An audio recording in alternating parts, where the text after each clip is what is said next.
Bismillahirrahmanirrahim. Assalamualaikum warahmatullahi wabarakatuh.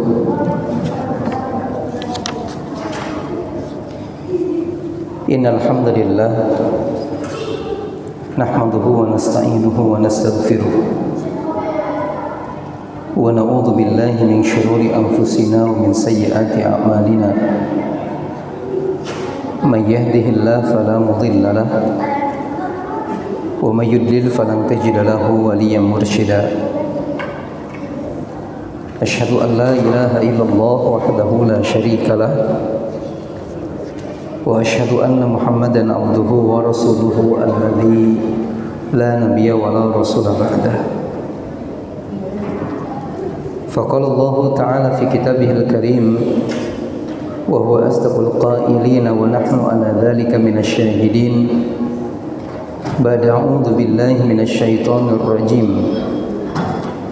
Ya ayyuhalladzina amanu ittaqullaha haqqa tuqatih wa la tamutunna illa wa antum muslimun. Wa qala ya ayyuhalladzina amanu ittaqullaha wa qulu qawlan sadida yuslih lakum a'malakum wa yaghfir lakum dhunubakum wa may yuti'illaha wa rasulahu faqad faza fawzan 'azima. Amma ba'du, fa inna asdaqal hadithi kitabullah wa khairal huda huda Muhammadin sallallahu alaihi wasallam wa syarrul umuri muhdatsatuha fa inna kulla muhdatsatin bid'ah wa kulla bid'atin dhalalah wa kulla dhalalatin finnar. Ikhwan fillah rahimakumullah. Alhamdulillah, kembali kita bersyukur kepada Allah Subhanahu wa taala karena atas limpah nikmat dan karunia-Nya di kesempatan malam ini Allah kembali pertemukan kita dalam sebuah kegiatan yang disebut dengan thalabul ilmi. Mudah-mudahan langkah kita ke tempat ini betul-betul bisa menghapus kesalahan-kesalahan kita, bisa menghapus dosa-dosa kita. Karena dalam sebuah hadis Rasulullah sallallahu alaihi wasallam pernah menyebutkan, ala adullukum ala ma yamhullahu bihil khataya wa yarfa'u bihid darajat. Kata Nabi, mau enggak aku kabarkan kepada kalian amalan-amalan yang bisa menghapuskan dosa-dosa dan bisa mengangkat derajat seorang hamba di hadapan Allah. Para sahabat mengatakan, qalu bala ya Rasulullah, betul Rasul, kami pengen tahu apa amalan tersebut. Nabi mengatakan, yang pertama isbagul wudu ingdal makari, menyempurnakan wudu dalam kondisi-kondisi yang kita tidak menyukainya. Yang kedua kata Nabi, wa kasratul khuta ilal masajid, memperbanyak langkah ke masjid. Yang ketiga kata Nabi, intidharus salati ba'da shalah, menunggu datangnya waktu salat setelah selesai melaksanakan salat sebelumnya. Dan yang keempat kata Nabi, fadzalikumur ribat, fadzalikumur ribat. Amalan terakhir yang bisa menghapus banyak kesalahan adalah menjaga di perbatasan musuh. Dan hari ini kita tentunya melangkahkan kaki ke tempat ini, Pak. Maka mudah-mudahan menghapus kesalahan-kesalahan kita. Malah ditambah kita duduk hari ini dalam rangka juga menunggu datangnya sholat isya. Mudah-mudahan makin banyak dosa yang Allah ampuni, sehingga hati kita akan makin bersih, hati kita akan makin sehat. Karena kelak pada hari kiamat hanya hati-hati yang bersihlah yang akan memberikan pengaruh kebaikan bagi seorang hamba. Allah berfirman, yauma la yanfa'u malu wala banun illa man atallaha biqalbin salim. Di hari kiamat nanti tidak akan memberikan manfaat bagi seorang manusia hartanya ataupun anak-anaknya. Yang akan memberikan dampak positif kemanfaatan adalah ketika seorang hamba memiliki hati yang bersih, hati yang sehat, hati yang jauh atau tidak memiliki dosa-dosa. Ikhwan fillah rahimakumullah. Berikutnya kemudian salawat serta salam semoga senantiasa Allah limpah curahkan kepada Nabi kita Muhammad sallallahu alaihi wasallam. Ikhwan fillah rahimakumullah, di kesempatan malam ini kita akan melanjutkan membacakan hadis-hadis yang dikumpulkan oleh salah seorang ulama dalam kitab beliau yang berjudul Shahihul Qasas An-Nabawi. Hadis-hadis yang sahih berkenaan dengan kisah-kisah masa lalu. Dan hari ini kita akan masuk ke hadis yang baru, membicarakan tentang sosok nabi baru, maksudnya nabi yang belum pernah kita bicarakan sebelumnya. Seorang nabi yang punya banyak kemuliaan dan keistimewaan. Seorang nabi yang disebutkan namanya oleh Allah dalam Al-Quran sebanyak 136 kali, Pak. Malah sepertinya rekor nih. Beliau adalah nabi satu-satunya yang penyebutan namanya melebihi angka 130 kali. Siapa beliau? Nabi Musa alaihi salam.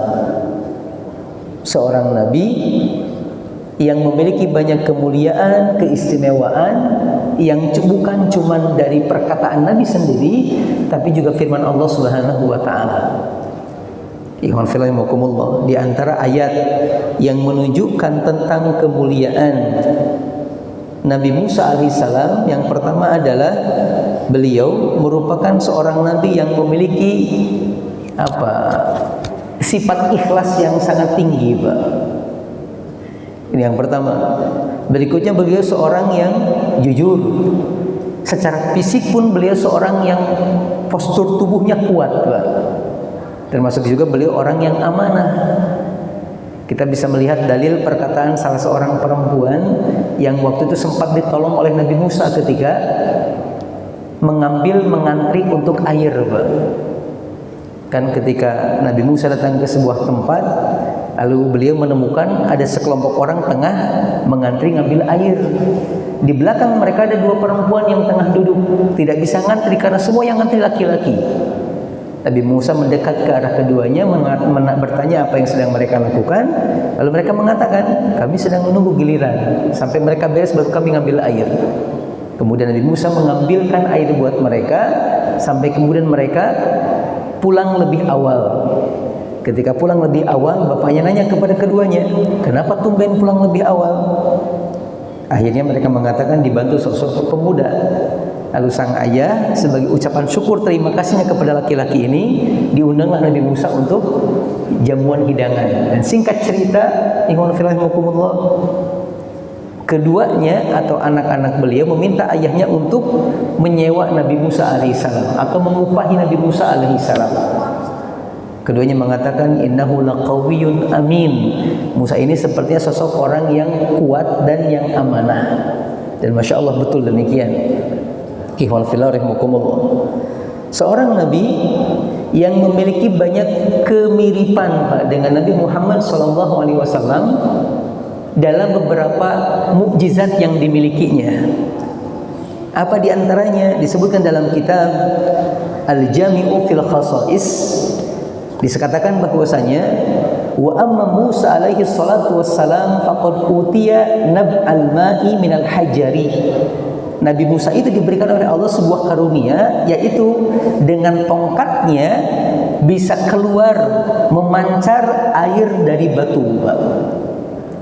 Keluar memancar air dari batu.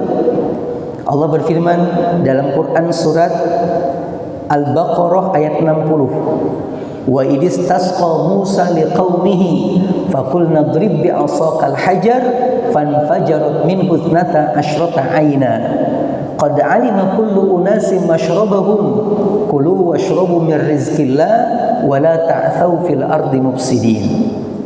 Dan ingatlah kata Allah ketika Nabi Musa meminta kepada Allah untuk bisa mengirimkan air agar diminum sama kaumnya.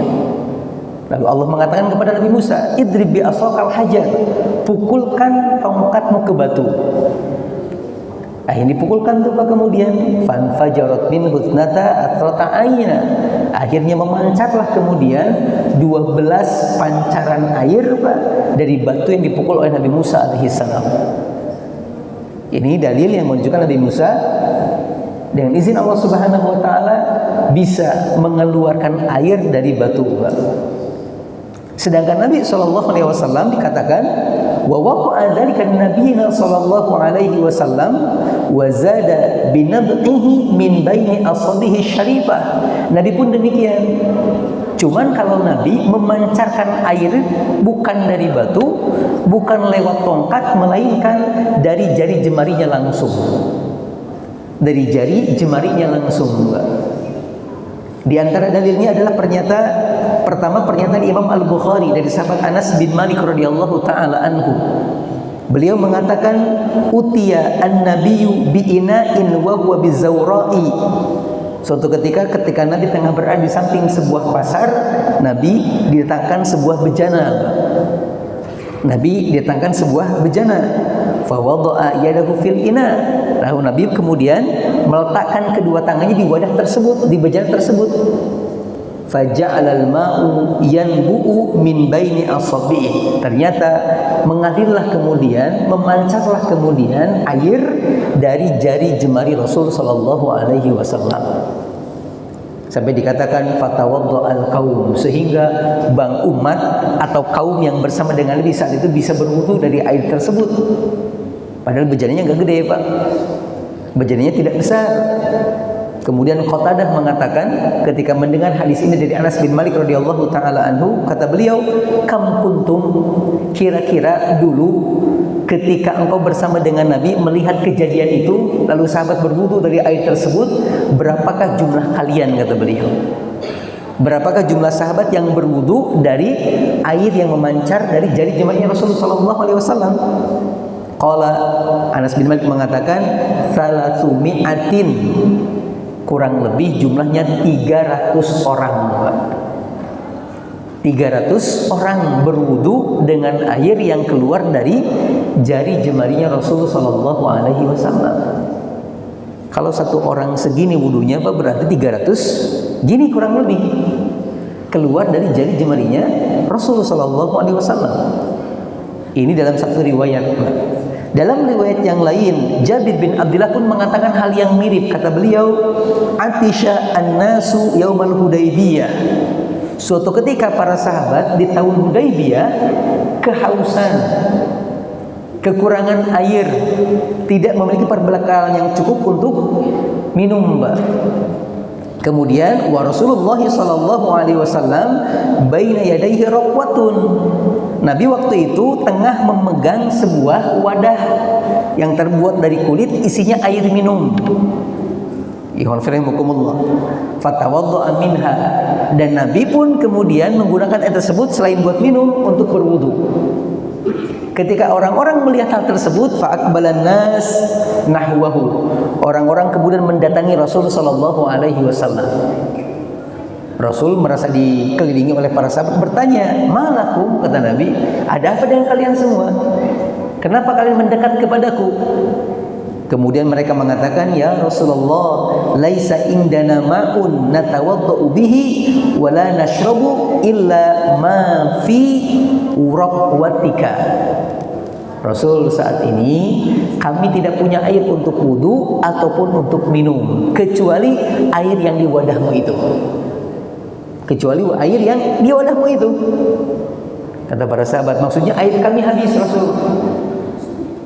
Nah, maka kami datang kemari untuk mudah-mudahan bisa mengambil sebagian dari air yang kami miliki gitu, untuk kami berwudu, untuk kami minum. Kemudian dikatakan ya manufillah, fa wada'an nabiyyu yadahu fi raqwatin. Nabi kemudian masukkan tangan beliau ke wajah tersebut, Pak. Faja'alal ma'u yafuru min baini asabihi ka'amthalil uyun. Tiba-tiba air itu membanyak sampai seperti mata air. Ya wafilamukumullah. Fasyaribna wa tawadda'na. Jabir mengatakan melihat hal tersebut kami pun mengambil airnya, kami pun minum dari air tersebut dan berwudu menggunakan air tersebut, kata Jabir. Seorang tabi'in ihwanillah bertanya kepada Jabir bin Abdullah, "Kam kuntum yauma idzin?" Kira-kira dulu ketika itu terjadi berapa jumlah kalian? Kemudian Jabir mengatakan, lau kunna mi'ata alfin lakafana, sungguh seandainya kami waktu itu jumlahnya 100.000 pun gitu, air itu pasti cukup buat kami semua. Lalu dia mengatakan kunna khamsa asyrata mi'atin, jumlah kami waktu itu kurang lebih 1.500 orang, Pak. Tadi 300, ini 1.500, bisa minum, bisa wudu dari bejana yang kecil, Pak, tapi mengeluarkan banyak air atas berkah Rasul sallallahu alaihi wasallam. Ikhwan fillah rahimakumullah. Makanya kata para ulama, wa huwa ajabu fa inna nab'ahu minal hajari muta'arafun ma'hudun wa amma min bainil lahmi wad dami falam yu'had. Mukjizat Nabi ini, kata beliau, lebih hebat, lebih luar biasa dibandingkan mukjizatnya Nabi Musa alaihissalam. Karena keluarnya air dari batu itu kadang terjadi, Pak, di beberapa tempat. Kan begitu ya? Ada batu besar, ada airnya gitu keluar. Tetapi keluarnya air dari darah atau dari daging atau dari tulang, ini hal yang tidak pernah dialami oleh siapapun kecuali Rasul sallallahu alaihi wasallam. Ikhwan fillah rahimakumullah. Tapi ada kemiripan. Ikhwan fillah rahimakumullah. Qala al-Imam al-Qurtubi, Imam al-Qurtubi mengatakan, qissatu nab'il ma'i min baini asabihi syarifati Rasulullah sallallahu alaihi wasallam takarrarat minhu fi iddati mawatina fi masyahida azimatin.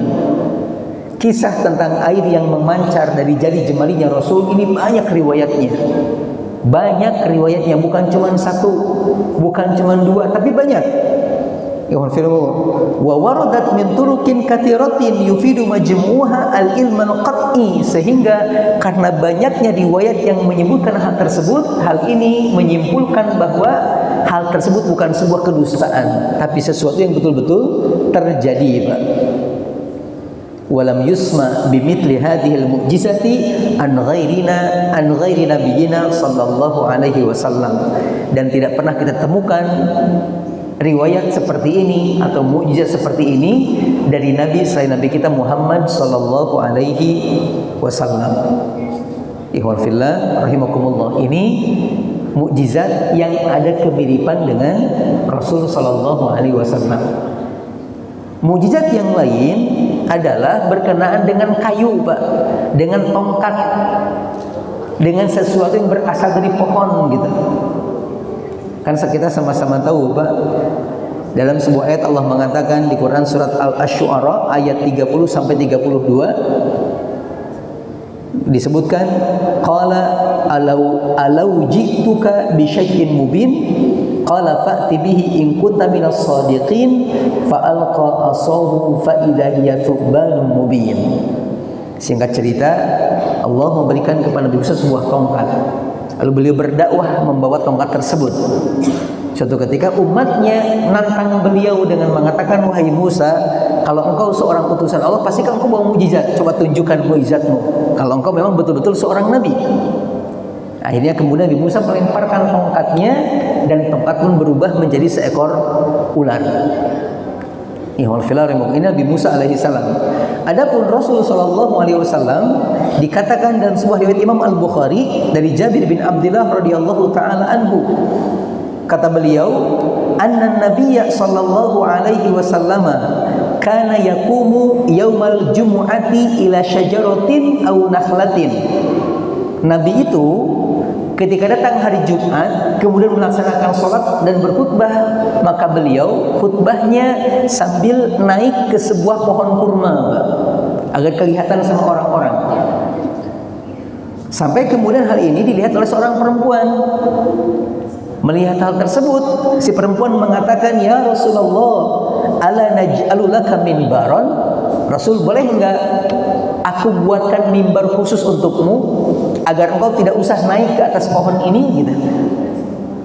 Nabi mengatakan silahkan, karena kebetulan waktu itu anak laki-laki dari perempuan ini adalah seorang pembuat atau pemahat kayu. Akhirnya kemudian in syi'tum, silahkan kata Nabi. Faja'alu lahu mimbarun, akhirnya dibuatkanlah mimbar khusus buat Rasul sallallahu alaihi wasallam. Kemudian falamma kana yaumul jumu'ati dufi'a ilal mimbar. Lalu setelah selesai mimbar dibawa ke masjid dan disimpan di depan masjid. Ketika datang hari Jumat, Nabi yang biasanya naik ke atas pohon berpindah menjadi naik ke atas mimbar. Ya wallahu'alaikumullah. Kemudian fasahatin nahlatu siyahas sabi. Ketika Nabi di atas mimbar, tiba-tiba Nabi mendengar dan para sahabat juga mendengar ada tangisan bayi, Pak. Tangisan mirip tangisan bayi. Dari mana sumbernya? Dikatakan dari pohon kurma yang sudah tidak lagi diinjak sama Rasulullah sallallahu alaihi wasallam. Ya alhamdulillah. Summa nazala an-nabiyyu fa dhammahu ilaihi ta'innu anina as-sabiyyi alladhi yusakkin. Mendengar hal itu Nabi kemudian turun dari mimbar beliau dan dhammahu ilaihi, memeluknya, Pak. Memeluk pohon tersebut. Lalu menenangkannya sebagaimana orang tua menenangkan bayi yang menangis. Bahasa kita mungkin jab gitu, Pak. Sudah tenang gitu, Pak. Rasul sallallahu alaihi wasallam sampai di hadis yang lain Nabi mengatakan ihwanillah sebuah ungkapan, kata Nabi sallallahu alaihi wasallam, laulam ahtadhinhu lahanna ila yaumil qiyamati. Seandainya, kata Nabi, aku tidak menenangkannya, maka dia akan terus menangis sampai datang hari kiamat. Sampai datang hari kiamat. Ikhwan fillah rahimakumullah. Ini diantara mukjizatnya Nabi Musa yang ada kemiripan dengan mukjizatnya Rasul sallallahu alaihi wasallam. Makanya dalam sebuah riwayat dulu pernah kejadian ada seorang muslim, Pak, bertengkar dengan seorang Yahudi. Dan ketika bertengkar, kedua-duanya lalu menyebutkan kalau nabi mereka lebih baik daripada nabi yang lainnya. Kata orang Yahudi, Nabi Musa, nabiku lebih baik dibandingkan manusia semuanya di alam semesta ini. Orang muslim gak mau kalah, dia mengatakan sama, nabiku pun demikian. Akhirnya seorang muslim ini kemudian datang ke Rasulullah sallallahu alaihi wasallam mengadukan apa yang disampaikan oleh orang Yahudi tersebut. Apa kata Nabi? La tukhayyiruni ala Musa, kata Nabi. Awas, jangan sekali-kali kalian membandingkan aku dengan Nabi Musa alaihi salam. Jangan sekali-kali, kata Nabi, kalian membandingkan aku dengan Nabi Musa alaihi salam. Kenapa? Nabi mengatakan, sungguh, kata Nabi, kelak hari kiamat nanti semua orang dibikin tidak sadar oleh Allah. Dibikin tidak sadar oleh Allah Subhanahu wa taala. Dan aku adalah orang, kata Nabi, yang pertama kali disadarkan oleh Allah. Dalam riwayat yang lain dikatakan, artinya semua manusia akan diwafatkan oleh Allah, dan aku adalah orang yang pertama kali dihidupkan oleh Allah kelak pada hari kiamat. Tapi kata Nabi, ketika aku bangun, ketika aku sadar, ternyata aku sudah melihat Musa sudah berada di samping arsy. Di samping arsy. Aku nggak tahu, kata Nabi, apakah Musa ini bangun lebih dulu dibandingkan aku, ataukah dia tidak Allah wafatkan. Ini argumen dari Nabi SAW yang membuat kita tidak boleh, Pak, membanding-bandingkan para nabi dalam konteks untuk merendahkan yang lainnya gitu, Pak. Bukan membandingkan dalam konteks untuk saling menguatkan keimanan kita, tapi untuk menjatuhkan, tidak, ini tidak diperbolehkan. Ikhwan fillah rahimakumullah. Ini Rasul sallallahu alaihi wasallam dan Nabi Musa alaihi salatu wassalam. Beliau juga merupakan seorang nabi yang Masya Allah, nanti kita akan membacakan setidaknya 2 riwayat tentang beliau di kitab yang sedang kita bahas ini. Ikhwan fillah rahimakumullah. Hadis yang pertama, Pak, tentang beliau ini adalah sebuah riwayat yang disebutkan oleh Imam Al-Bukhari Dalam kitab sahih beliau, kata beliau, an Sa'id bin Jubairin radhiyallahu taala anhu, dari Sa'id bin Jubair dari Sa'id bin Jubair rahimahullahu taala anhu. Sa'id bin Jubair ini adalah salah seorang tabi'in. Ya, Sa'id bin Jubair ini adalah salah seorang tabi'in yang hidupnya luar biasa. Beliau jadikan ilmu di tangan kirinya dan ketakwaan di tangan kanannya.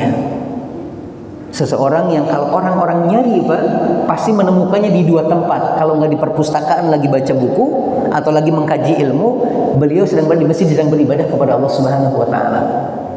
Sa'id bin Jubair radhiyallahu taala anhu, seorang tabi'in yang banyak berguru kepada para sahabat, termasuk Anas bin Malik, Ibnu Abbas dan lain-lainnya, termasuk Aisyah radhiyallahu taala anhu. Seorang tabi'in yang masya Allah, walaupun nanti pada akhirnya beliau wafat di tangannya Hajjaj bin Yusuf Ats-Tsaqafi, seorang gubernur yang zalim, yang kejam, dibunuh gara-gara Sa'id tidak sepemahaman dengan beliau, Pak. Ya Allah, Sa'id bin Jubair rahimahullahu taala anhu, seorang ulama yang pernah ditanya tentang apa itu khasyah. Kan kita harus punya sifat khasyah kepada Allah Subhanahu wa taala. Beliau ditanya, apa sih khasyah itu? Beliau mengatakan, khasyah adalah sebuah perasaan yang dengan rasa tersebut antum menjadi malu untuk bermaksiat kepada Allah Subhanahu wa taala. Itu khasyah.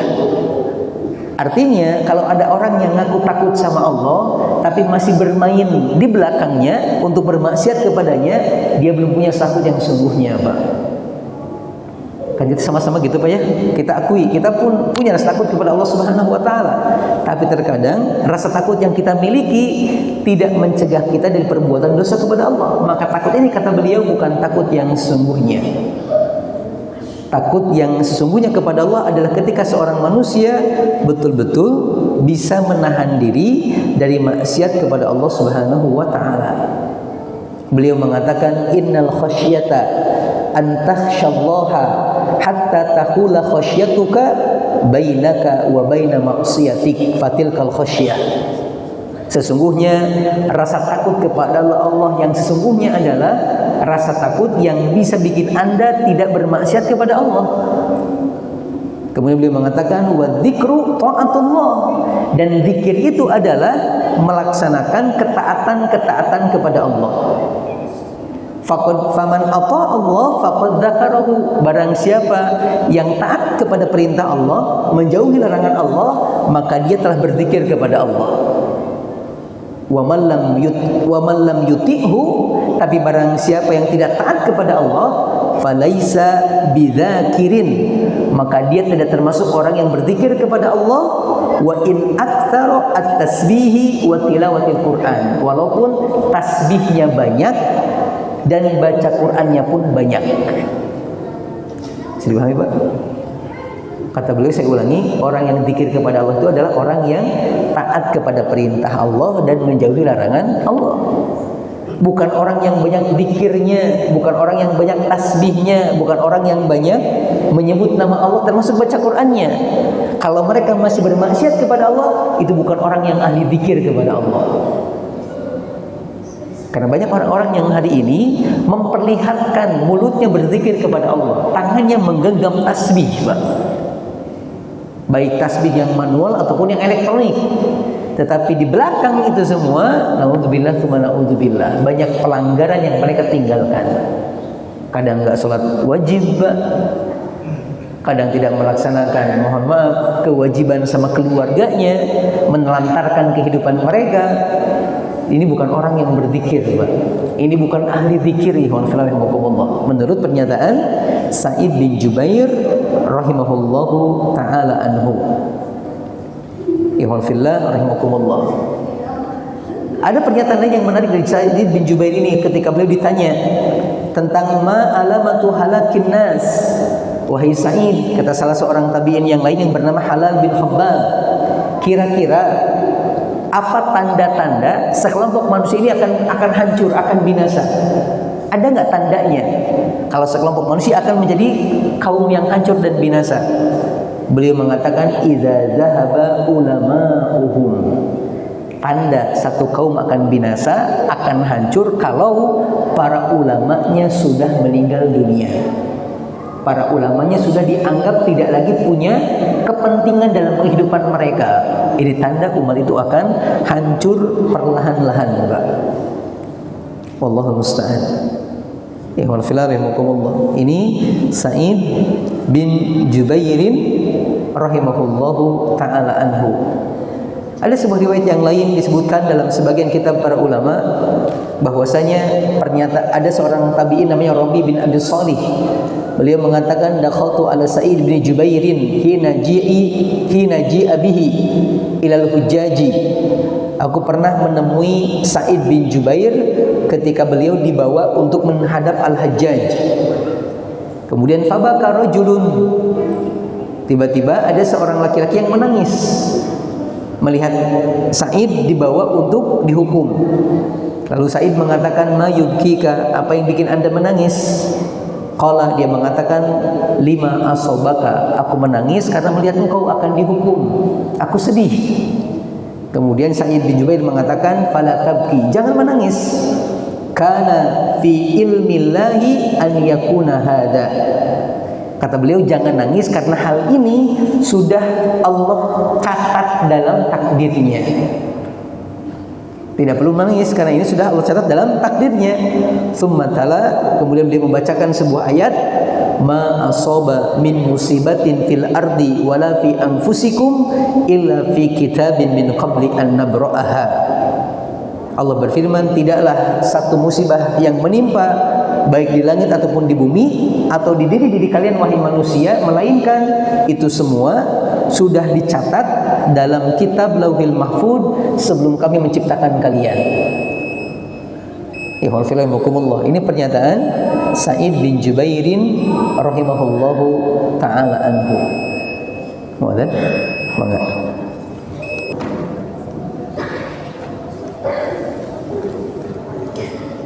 Bismillahirrahmanirrahim. Wassalatu wassalamu ala Rasulillah. Asyhadu an la ilaha illallah wahdahu la syarikalah wa asyhadu anna Muhammadan abduhu wa rasuluhu alladzi la nabiyya wa la rasula ba'dah, amma ba'du. Ikhwah fillah rahimakumullah, kita masih berbicara tentang Nabi Musa alaihissalam, seorang nabi yang selain sudah kita sebutkan beberapa hal tentang beliau, beliau juga merupakan seorang nabi yang pernah bertemu dengan Rasul sallallahu alaihi wasallam ketika Nabi melaksanakan Isra Mi'raj. Nabi melaksanakan Isra Mi'raj, malah dikatakan beliau adalah nabi yang menjadikan atau dengan sebabnya menjadikan sholat yang awalnya 50 kali jadi 5 kali, Pak. Ya. Dalam sebuah riwayat dikatakan Nabi menyebutkan bahwasanya ketika aku naik Mi'raj bersama Jibril alaihissalam, tiba-tiba kata beliau di langit yang ke-6 beliau bertemu dengan sosok manusia. Ketika ditanyakan kepada Jibril, Jibril mengatakan hadza Musa fasallim alaihi, wahai Muhammad, itu Musa itu, ucapkanlah salam kepadanya. Lalu Nabi pun mengucapkan salam kepada Nabi Musa alaihissalam. Dan Nabi Musa mengatakan marhaban bil akhi shalihi wan nabiyyi shalihi. Selamat datang wahai saudara yang salih dan nabi yang salih. Nabi mengatakan setelah aku lewat, tiba-tiba Nabi Musa menangis. Aku pun mengatakan ke Nabi Musa, "Mayubki, kenapa kau menangis wahai Nabi Musa?" Beliau mengatakan di antaranya, ikhwan fillah, abki li anna gulaman bu'itha ba'di yadkhulul jannata min ummatihi aktsaru mimman yadkhuluha min ummati. Aku nangis karena sedih. Kenapa sedih? Karena ada seorang laki-laki yang diutus setelah aku, tetapi dari umatnya yang masuk surga lebih banyak dibandingkan dari umatku yang masuk surga, kata beliau. Aku sedih karena ada seseorang yang datang setelah aku berdakwah, tapi ternyata umatnya yang masuk surga lebih banyak dibandingkan umatku, kata Nabi Musa alaihissalam. Ikhwan fillah rahimakumullah, ini beberapa hal tentang Nabi Musa alaihissalam. Kita lanjutkan Pak hadisnya. Dikatakan bahwasanya dari Sa'id bin Jubair rahimahullahu taala, qultu li Ibni Abbasin, saya pernah mendatangi Ibnu Abbas, kemudian bertanya kepada beliau, inna Naufan al-Bikaliya yaz'umu anna Musa sahibal Khadiri laisa huwa Musa sahibu Bani Israila. Wahai Ibnu Abbas, aku mendengar ada seorang laki-laki ngomong begini. Laki-laki ini namanya Naufan al-Bikali. Dia mengatakan bahwasanya Musa yang mendampingi Khidir itu bukan Musa yang bersama Bani Israel. Kata orang ini begitu, Pak. Bisa dipahami? Kata Sa'id, wahai Ibnu Abbas, ada orang ngomong begini, ngomongannya Musa yang membersamai Nabi Khidir bukan Musa yang membersamai Bani Israel. Seperti Su'aib, kan Nabi Musa bertemu dengan Su'aib, tapi Su'aib yang ditemui sama Nabi Musa bukan Nabi Su'aib yang dimaksud 25 Nabi dan Rasul Allah Subhanahu wa taala. Kalau ini benar. Nah, kalau ini kata Ibnu Abbas, kadzaba aduwullahi, sungguh orang yang ngomong itu dia telah berdusta. Dia bohong, kata Ibnu Abbas. Beliau mengatakan, haddatsani Ubay bin Ka'ab annahu sami'a Rasulullah sallallahu alaihi wasallam yaqul, demi Allah, aku pernah mendengar sahabat Nabi yang bernama Ubay bin Ka'ab, dia mengatakan, aku mendengar langsung dari Nabi sallallahu alaihi wasallam, Nabi bersabda, inna Musa qama khatiban fi Bani Israil. Suatu ketika Nabi Musa berkhutbah di hadapan Bani Israil. Fasu'ila ayyun nasi a'lam, tiba-tiba ada seorang hambanya, seorang muridnya bertanya, wahai Musa, siapakah orang yang paling tahu di alam semesta ini? Qala, Nabi Musa mengatakan, ana, saya, kata Musa, saya orang yang paling tahu. Lalu fa'ataballahu alaihi idh lam yaruddal ilma ilaihi. Lalu Allah langsung menegur Nabi Musa, Pak. Allah langsung menegur Nabi Musa. Lalu Allah mengatakan, innali abdan bimajma'il bahraini huwa a'lamu minka. Wahai Musa, sungguh aku punya seorang hamba yang dia tinggal di sebuah daerah antara dua laut, dan dia, kata Allah, lebih tahu dibandingkan dirimu. Kemudian qala Musa, dan Musa langsung berkata kepada Allah, ya Rabbi fa kaifa li bihi? Qala ta'khud ma'aka hutan fataj'aluhu fi miktalin fahaitsuma faqadtal huta fahuwa thamma. Nabi Musa mengatakan, kalau begitu ya Allah, izinkan aku untuk bisa bertemu dengannya. Izinkan aku untuk bisa bertemu dengannya. Kemudian iman fillah, Allah Subhanahu wa taala meminta kepada Nabi Musa untuk berangkat menemui Nabi Khidir alaihi salam. Dikatakan dalam riwayat ini, kata Allah Subhanahu wa taala, pergilah engkau menemui Khidir atau hambaku dengan membawa seekor ikan. Membawa seekor ikan. Lalu letakkan ikan tersebut di sebuah keranjang. Kalau nanti ikan itu hilang, maka di sanalah hambaku itu sedang berada. Saya pahami gitu, Pak. Allah mengatakan, silakan pergi temui dia, biar cepat ketemunya. Caranya datang sambil bawa ikan di keranjang. Nanti kalau ikan itu tiba-tiba hilang, maka di sanalah hambaku tersebut tengah tinggal. Ini kata Allah Subhanahu wa taala. Akhirnya kemudian dikatakan selanjutnya di hadis tersebut, ikhwanu fillah, fa akhadha khutan faja'alahu fi miktalin tsumma talaqa. Nabi Musa pun nyari ikan, lalu mendapatkannya dan meletakkannya di sebuah keranjang. Lalu beliau pun pergi itu, Pak, dengan ikan tersebut. Wan talaqa ma'ahu bi fatahu Yusha bin Nun. Beliau pergi mencari hamba Allah yang lebih tahu ini sambil dibarengi oleh salah seorang budaknya yang bernama Yusha bin Nun, muridnya Nabi Musa alaihissalam, Yusha bin Nun. hatta idza ataya as-sakhrata wada'a ru'usahuma fanama wa tarabal hutu fil miktali fa kharaja minhu fasaqata fil bahri. Kemudian mereka pun jalan dan terus jalan sampai mereka tiba di sebuah sokhroh. Sampai mereka tiba di sebuah sokhroh, jadi semacam ada batu karang. Lalu keduanya tiduran istirahat dan tertidur keduanya, ikhwan fillah. Dan ketika tertidur itulah ikan yang dibawa Nabi Musa loncat dari keranjang itu dan bergabung atau masuk ke laut yang di sampingnya. Ikhwan fillah rahimakumullah. Lalu dikatakan Allah berfirman di Quran surat Al-Kahfi ayat yang ke-61 menceritakan tentang hal tersebut. Allah menyebutkan fattakhadha sabilahu fil bahri saraba. Ikan itu kemudian mengambil jalannya atas izin Allah Subhanahu wa taala. Kemudian berikutnya wa amsakallahu 'anil huti jiryatal ma'i fasara 'alaihi mithla taqi falamma istaiqadna nasiya sahibuhu an yukhbirahu bil hut. Ketika hilang ikan tersebut, pembantunya Nabi Musa, Yusha bin Nun, tahu akan kehilangan ikan itu, Pak. Tapi ketika Nabi Musa bangun, beliau lupa untuk mengabarkannya akan kehilangan ikan tersebut. Fantalaqa baqiyat yaumiha wa lailatuhuma. Akhirnya keduanya terus jalan lagi, Pak. Nabi Musa enggak tahu kalau ikannya sudah hilang. Pembantunya tahu, cuman lupa untuk mengabarkan.